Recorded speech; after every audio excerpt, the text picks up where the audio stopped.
Welcome to today's Brand Origin Deep Dive, where we pull back the curtain on companies you think you know. You've heard of brand name, but do you know how a forgotten archive and an almost obsessive focus on touch shaped its entire legacy? We're going on a journey far beyond the marketing slogans and shiny packaging, into the dusty corners where ideas first take shape and sometimes fall apart. This isn't just a history lesson. It's an exploration of the human element behind iconic brands, the moments of brilliance, and the inevitable stumbles. If you find value in this kind of storytelling, consider liking the video and subscribing. It helps more than you know. Also, let me know in the comments where you're watching from, or what brand you'd like to see explored next. Let's dive in and discover how it all began. Our story begins not in a gleaming corporate office, but in a space that feels perpetually stuck in time, a forgotten archive, thick with the scent of aging paper and dormant ideas. It's here, amongst stacks of untouched boxes, that you uncover the brand's true, almost primordial origins. This is the first surface, the initial nebulous phase where the founder's vision was less about a final product and more about a single, almost obsessive focus: the tactile feel of materials. You run your fingers over a prototype, rough and strangely shaped, coated in an unfamiliar composite. A rejected early concept that looks nothing like the polished items the brand is known for today. This artifact, never meant for public eyes, embodies the founder's initial fixation on touch, the raw sensation of texture before form or function truly mattered. Alongside it lies a faded note, scribbled with sensory observations, and a discarded company name, discarded sensory name. Brand historians still debate whether this early focus on pure feel was a stroke of overlooked genius or a sign of creative tunnel vision.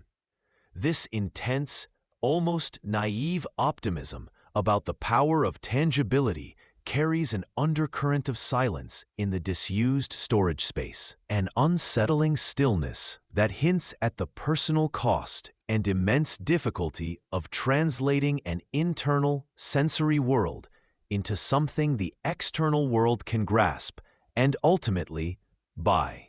It's in this quiet space that the recurring motif of touch is introduced, burdened subtly by that cryptic note found nearby, warning that the surface itself might be the most deceptive part of all. Welcome to today's Brand Origin Deep Dive. You've heard of the product, the one that feels just right in your hand.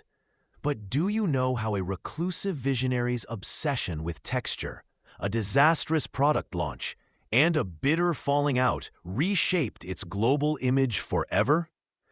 We're peeling back the layers on how one of the most recognizable sensations in modern life came to be, through innovation, conflict, and a touch of unexpected genius. If you find value in this kind of storytelling, consider liking the video and subscribing. It helps more than you know. And tell us in the comments, where are you watching from today? Let's dive in and discover how it all began. As the early days take shape, you uncover the story of a figure known only as the architect, a brilliant, deeply reclusive designer brought into the company's fold right at the beginning. Their singular, almost obsessive focus wasn't on aesthetics or function in the traditional sense, but purely on how products should feel to the touch.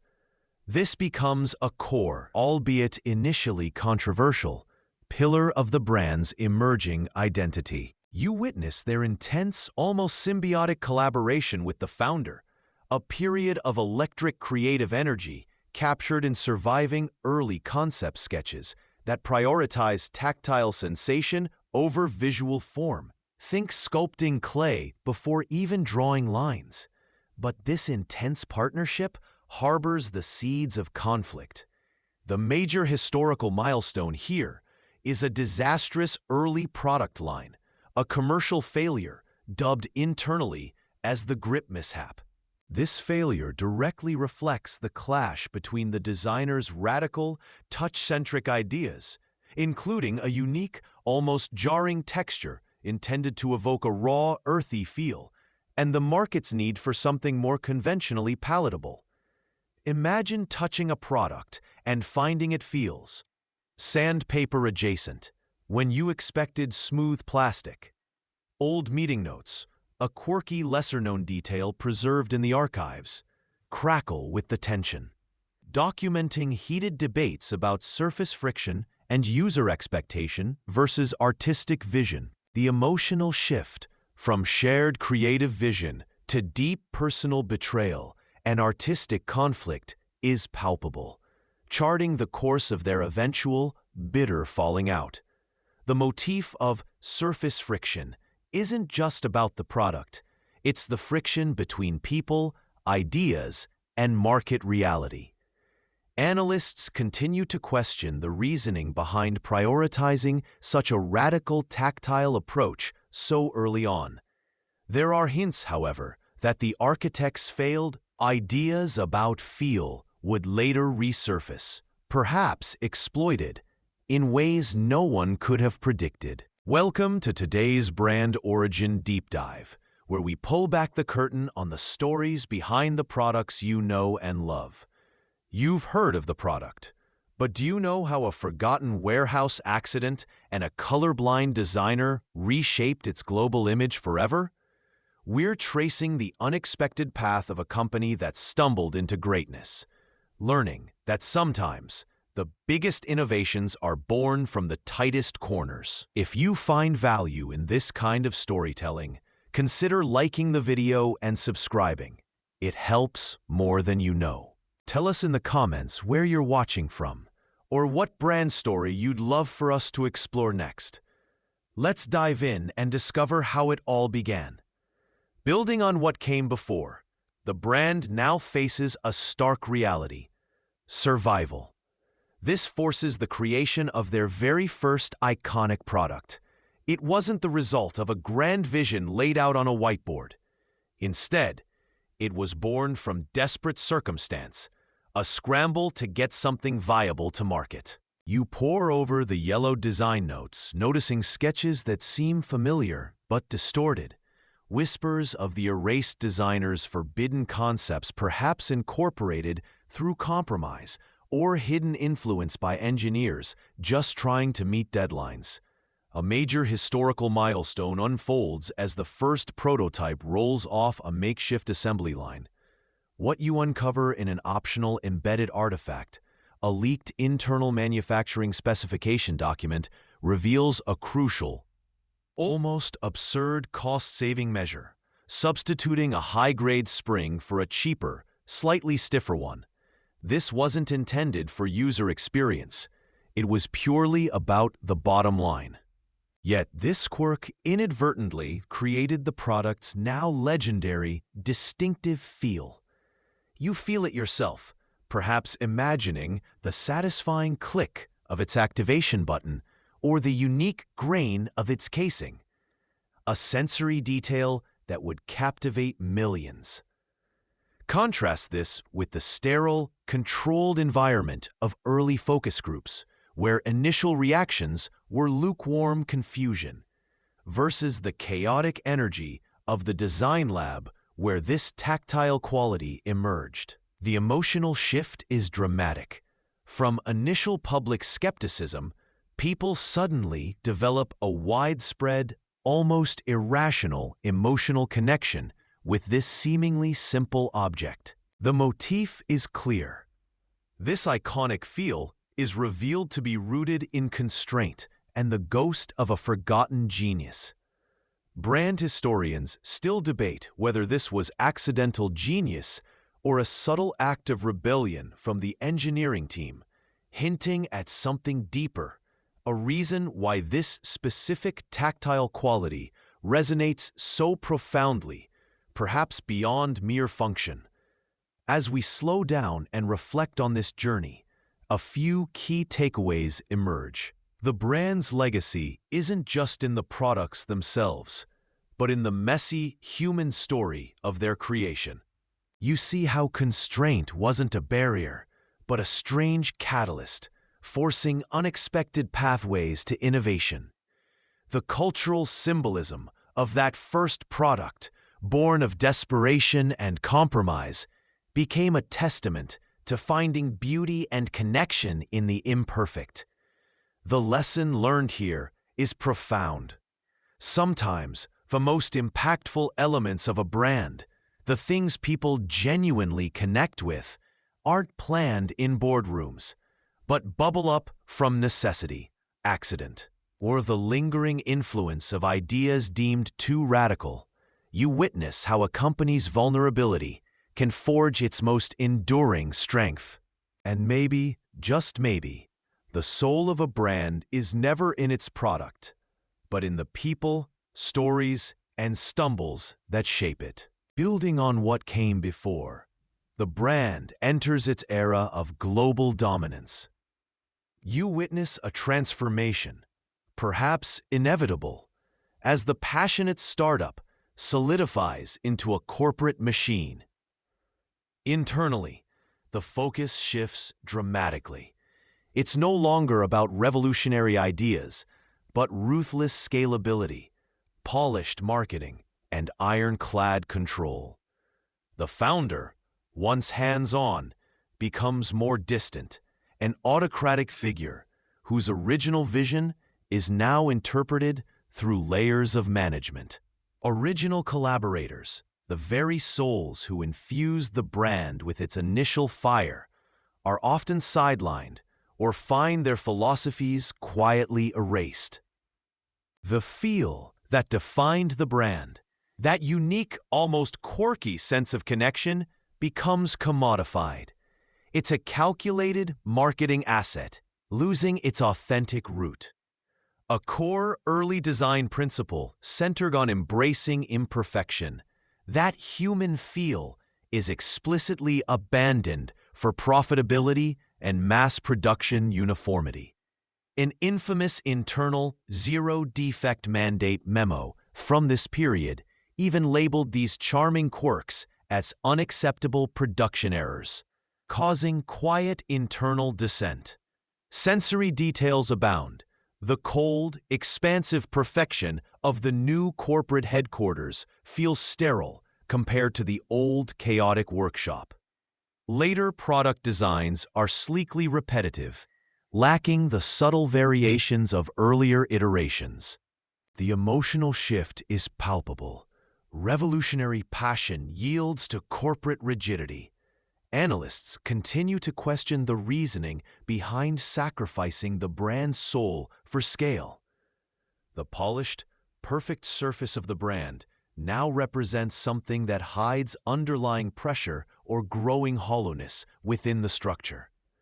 Foreshadowing whispers, what was truly sacrificed for this level of perfection, and what remains buried beneath the gleam? Building on what came before, you might wonder, if the product has evolved, if the feel isn't quite the same, why do people still flock to these stores? This is where the core mystery deepens. Step inside, and you're not just entering a shop, you're participating in a ritual. The specific curated lighting bathes the space in a soft, almost ethereal glow, designed to make surfaces gleam and products feel significant. A subtle, precise soundscape just below conscious notice hums a low, calming frequency. The temperature is always regulated, a controlled environment against the outside world. Run your hand along the characteristic surface textures. Cool, smooth, seamless. It's a sanctuary, a stage where the atmosphere hums with a quiet reverence, sometimes bordering on desperation, among visitors touching devices they might already own. These spaces are less about selling and more about simulating. The design isn't accidental. Analysts continue to question the reasoning behind the immense investment per square foot, But psychologically, these stores are crafted to recreate the original, suppressed sensory experience, perhaps linked to the founder's early, almost obsessive interaction with materials, or the lost tactile grammar of the erased designer. People are drawn here, seeking that authentic feel, precisely because it has become elusive, mass-produced away from the products themselves. The major turning point wasn't just launching stores globally, but perfecting this hyper-controlled environment, turning retail into an experience. A quirky detail? Early concepts included water features, abandoned because the ambient noise disrupted the desired sonic stillness. The final reveal, though unsettling, becomes clear. The brand isn't just selling devices. It's selling a carefully simulated feeling, a curated memory of touch. This store is the controlled ritual where you can momentarily reclaim it. But what happens when the ritual is no longer enough, or when the true, perhaps uncomfortable, source of that feeling is finally revealed? As explored in the previous phase, the brand continues its evolution, adapting to new demands and technologies. Yet, after decades, what truly lingers? You see the brand's iconic stores, their facades unchanged, stoic sentinels against the ever-shifting backdrop of the city outside. They remain places of pilgrimage, drawing crowds seeking something intangible. The products themselves evolve, some moving further from the original tactile obsession that started it all. Others finding clever new ways to simulate that lost feel, like a digital filter mimicking film grain. But the central mystery persists, humming beneath the surface. Is the deep emotional connection people feel today genuine, a natural resonance? Or is it a masterclass in manufacturing desire, skillfully woven over years? Perhaps, and this is where the ambiguity sharpens, it's simply the persistent echo of those forgotten struggles and the erased visions of the early days. Analysts continue to question the reasoning behind the controversial discontinuation of the Sensoria line years ago, a product range many brand historians now believe held a key, perhaps inconvenient, link to the founder's raw, original emotional intent, the one born from necessity and genuine touch. The lingering feel of being in one of those stores or holding a flagship product continues to defy simple explanation. It's not just material, but memory, expectation, and that faint, persistent echo of something profound and now elusive. The emotional shift here is one of reflection, a lingering unease, a sense of unresolved ambiguity about the brand's true nature and future. The echo is present, but you can't quite grasp it. And so, we reach the end of this journey, tracing a brand's path from obscurity to global icon. The key takeaways? That limitations can breed innovation, that a genuine connection, however it originates, is a powerful force, and that sometimes a brand's most defining moments come from crisis. The long-term legacy of this brand isn't just in its market share or its innovative products. It's in its cultural symbolism, its ability to evoke feeling, and the lessons learned about authenticity, adaptation, and the delicate dance between commerce and creation. You've witnessed the stumbles, the strategic pivots, and the enduring enigma that keeps people talking. It's a reminder that brands, much like people, are complex beings with layered histories, not always neat or easily defined. They are stories, unfolding in real time, leaving echoes that resonate for generations. And maybe, just maybe, the soul of a brand is never entirely in its product, but in the people, stories, and stumbles that shape it.